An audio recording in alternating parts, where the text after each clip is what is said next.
అదే సందర్భంలో తెలంగాణ ఆవిర్భావ దినోత్సవం దశాబ్ది అంటే 10 సంవత్సరాల తెలంగాణ ఉత్సవాలను జూన్ 2వ తారీఖు రోజున నిర్వహించబోతున్నారు. అదే రోజు ఒక కీలకమైనటువంటి ఘట్టం తెలంగాణ రాష్ట్ర గీతంగా జయ జయ హే తెలంగాణను పెట్టబోతున్నటువంటి సందర్భం అయితే కనబడుతుంది. ఆ రోజే దానికి సంబంధించినటువంటి ఒక ప్రకటన కూడా వెలువడినటువంటి సందర్భం కనబడుతుంది. ఆ పాట విషయంలో అద్దంకి దయాకర్ కీలకంగా కనబడుతూ ఉన్నాడు. మొన్న జరిగినటువంటి రివ్యూ కానివ్వండి, అంతకుముందు కీరవాణి అందేశ్రీ కలయికలో అద్దంకి దయాకర్ ప్రముఖంగా కనబడ్డాడు. ఆ తర్వాత ముఖ్యమంత్రిని కలిసినటువంటి సందర్భంలో అద్దంకి దయాకర్ కీలకంగా కనబడుతూ ఉన్నాడు. అసలు అద్దంకి దయాకర్ పాత్ర ఏంటి జయ జయ హే తెలంగాణ రూపకల్పన విషయంలో? అంటే తెలంగాణ మూమెంట్ లో ఎట్లాంటి అవకాశం అదృష్టం దొరికిందో ఈ పాట విషయంలో కూడా అందశ్రీ గారు కోట్ల నోటిల్లో వచ్చిన పాట అది.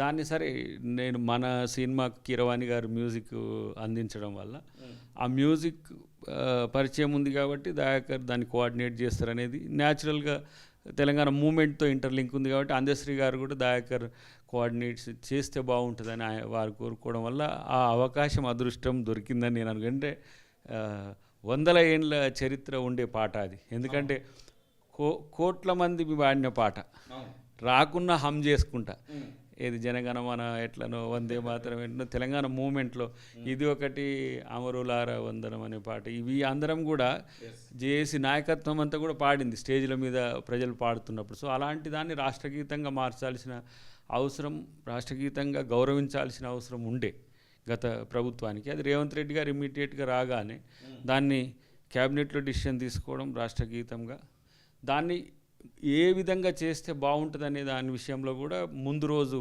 కీరవాణి గారిని కలిసినప్పుడు నేను అందశ్రీ గారు అన్నప్పుడు వారు రాష్ట్రగీతం అన్నప్పుడు ఇప్పుడు మనం 59 సెకండ్స్ 58 సెకండ్స్ మన ఏంటి వందే మాత్రం కానీ ఈ పాట తెలంగాణ ఉద్యమ సమయంలో దాదాపు 6 నిమిషాలు 5 నుంచి 6 నిమిషాలు నిడివిగలిగినటువంటి పాట. ఇప్పుడు ఎలా తీసుకురాబోతున్నారు? ఇప్పుడు దాని విషయంలో ఎలాంటి రూపకల్పనలు చేయబోతున్నారు? అసలు ఆ మ్యూజిక్ డైరెక్టర్ విషయంలో కానివ్వండి, ఆ లిరిక్స్ విషయంలో కానివ్వండి, ఏమైనా మార్పులు అలాంటివి ఏమైనా ఉండబోతున్నాయి? వీటన్నిటి విషయం గురించి పాట భావంలో మార్పు ఉండదు. తర్వాత సోల్ ఆఫ్ ది సాంగ్ కూడా ఏంటి ఇంతకుముందు రామకృష్ణ గారు పాడిన పాటకు ఏమి అంటే వేరే పాట అనేలాగా ఉండదు.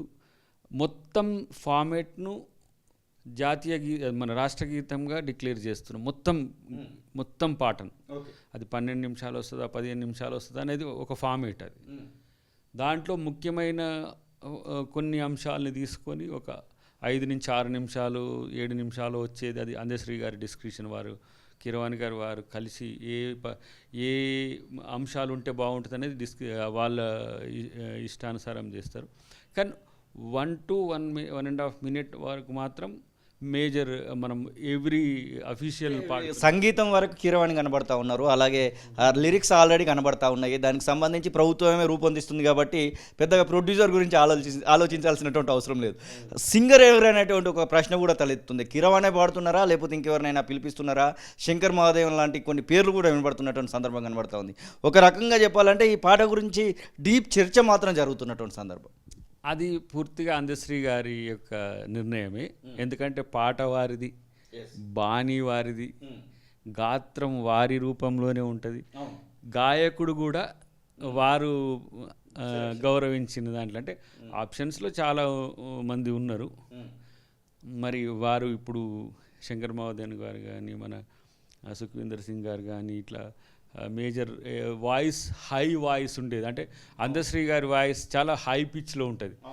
ఆయన భావాన్ని వ్యక్తం చేసేటప్పుడు ఉండే తీరు ఎట్లా ఉంటుందో అలాంటి సిమ్టమ్స్ ఉండే గాయకుల్ని వారు ప్రిఫరెన్స్ ఇస్తున్నట్టయితే తెలుస్తుంది. కాబట్టి ఇప్పుడు ఏది మామూలు సింగర్స్తో మనం ఫస్ట్ ఏమంటే టెస్టిమోనీ కొరకు చేసే దాంట్లో మాత్రం లోకల్ కీరవాణి గారితో ఉండే వాళ్ళు ఎవరో పాడతారు. బట్ మెయిన్ గాత్రం మాత్రం అది ముఖ్యమంత్రి గారు కూడా చాలా ఇంట్రెస్టింగ్గా ఉన్నాడు.